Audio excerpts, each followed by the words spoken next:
We live in a world that promotes individuality, promotes individualism, and often we forget or we don't have a language by which we see that who we are emerges, comes out of relationships. The processes by which our couple relationship, our families, our organizations are created, that usually doesn't get languaged.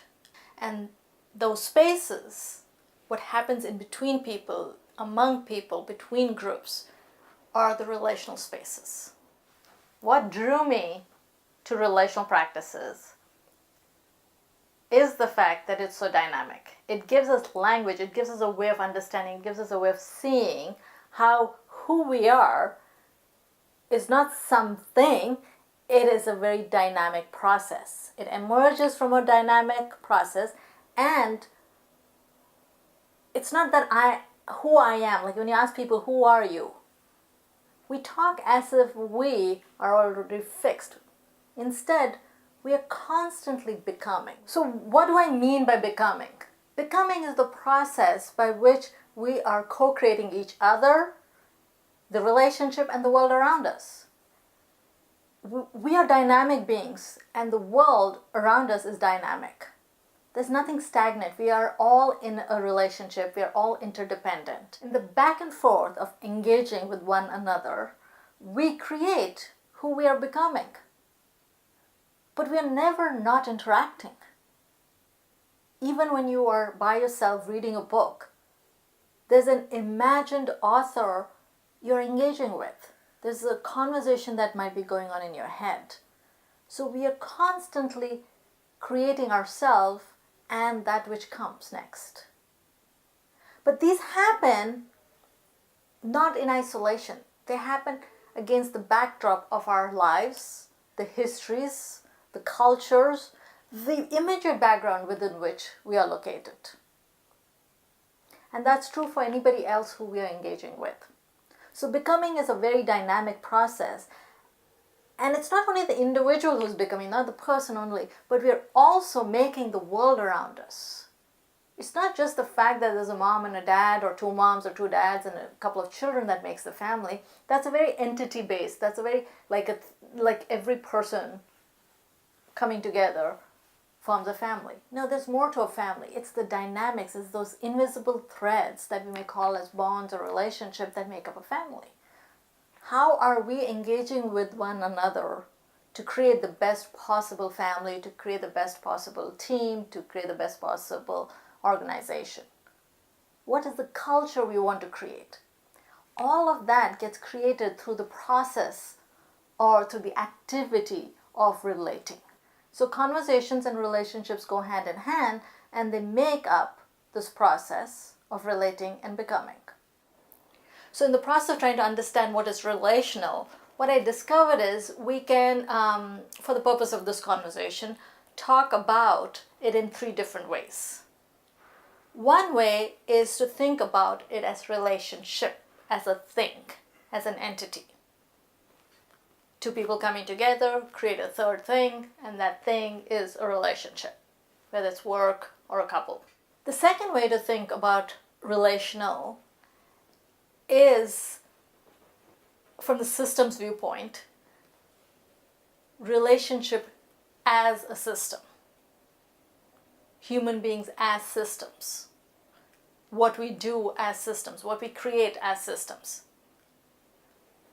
This is that idea that everything is interconnected, everything is in relationship to everything else. The third view is this view of relating. That is, in interaction, we co-create the world around us. We do this spontaneously. It is not something we do by design. It is something that is happening already. Even just this conversation is co-creating something in the world.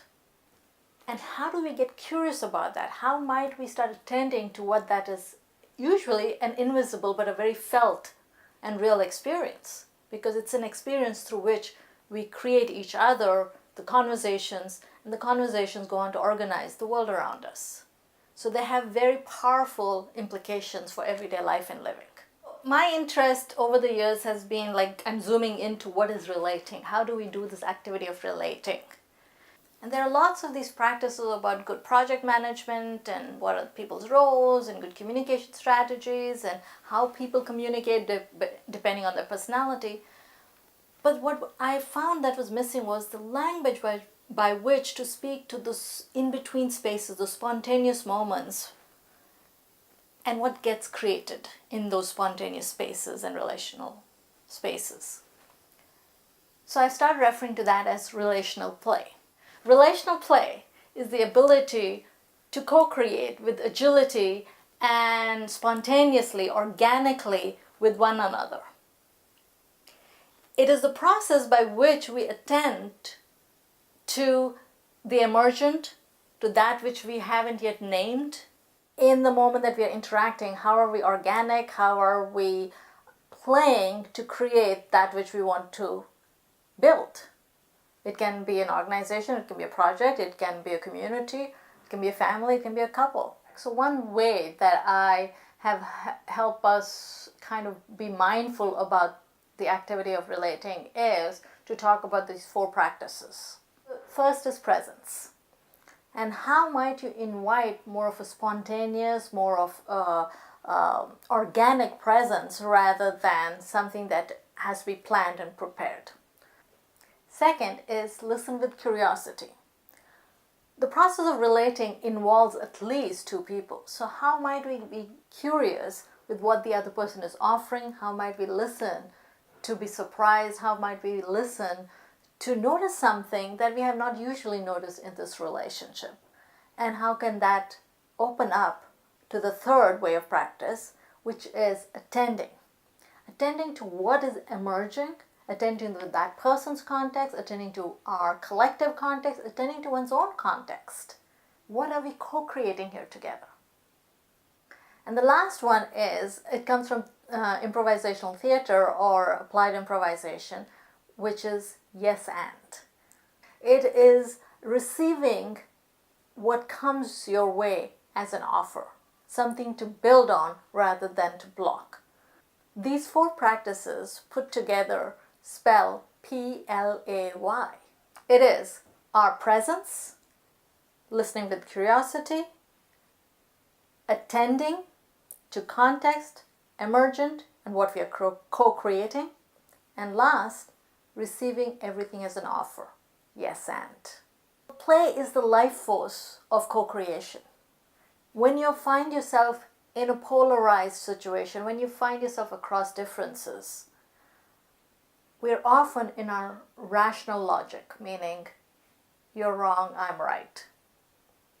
Play is relational logic. It's the way by which we might find a way to bridge. And to that, I have to be open and to be suspending the ways I think. So in that moment, if we are in relational play, if we are in that mindset of trial and error, it shifts us from a task orientation where I want to convince you to a relational or a bridging orientation where I want to understand you. Because if I'm in a project with you and I want to create something, if I trust our process, my understanding will get me to the task, to the outcome much sooner than continuing to hammer at a point that I think you need to be listening to. It shifts us from a product orientation, outcome orientation, to a process orientation. Processes by their very nature are invisible, but very felt. When I don't feel heard, I can say something was not right there. He didn't hear me, she didn't see me, etc. So we feel processes. We have an experiential sense about processes. We just don't sometimes know how to language it. And that's what we as family therapists do, as couples therapists. We make these processes much more visible. We hear, we language it, and we hold it lightly as a thing that the family can change. And when I say lightly, that's part of the relational play. There are many ways to talk about these processes. I find it helpful to talk about it as relational play because it's a joyful way. It is a way that reminds me to not get too serious about the very things that are serious. Relational practices brings home the idea that we're interconnected, we're interdependent, and we need each other to co-create, to make the world. I can't do it by myself, you can't do it by yourself. Relational play brings us the idea of joy, the joy of living, the joy of making, the joy of co-creating. It brings home the idea that what we see as rules, what we see as roles, what we see as systems are created by our everyday interactions, that we are the people who create it.